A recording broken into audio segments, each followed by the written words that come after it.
In the dimly lit corridors of ZANU-PF headquarters, the air has grown thick with the scent of a brewing rebellion. Vice President Konsalo Chiwenga, the former military commander who once orchestrated the fall of Robert Mugabe, is now drawn a line in the sand against his own comrade in arms, President Emerson Mnangagwa. At the heart of the explosive confrontation is Constitutional Bill Number 3, a piece of legislation that critics argue is designed to dismantle the last vestiges of democratic safeguards in Zimbabwe and pave the way for life residency. Sarabada Mashuko Brayo Kopango Chinze, Army General Strike Back, VP Chiwenga breathes fire against Mnangagwa's 2030 secret plot in explosive political showdown. Subscribe or like it on the bell icon. The friction which has been simmering for months reached a boiling point during a recent political meeting in Harare. According to high-level sources within the ruling party's inner circles, the session descended into a fierce confrontation between Chiwenga and State Security Minister Lavo Matuke. The vice president, known for his sustained military bearing, reportedly issued a stark warning, pushing through constitutional amendments that extend presidential terms without a national referendum is not just a legal gamble, but a risky political maneuver that could alienate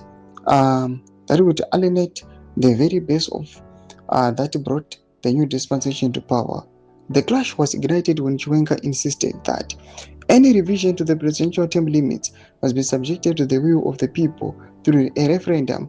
This position is a direct assault on the 20th agenda, a coordinated push from Mnangagwa loyalists to extend the president's rule beyond the constitutionally mandated two-term limit, which is currently set to expire in 2028. Matuke estranged Mnangagwa ally reportedly rounded on the vice president, accusing unnamed individuals of contradicting the party position. The room, filled with the country's most powerful figures, watched in silence as the two men locked horns.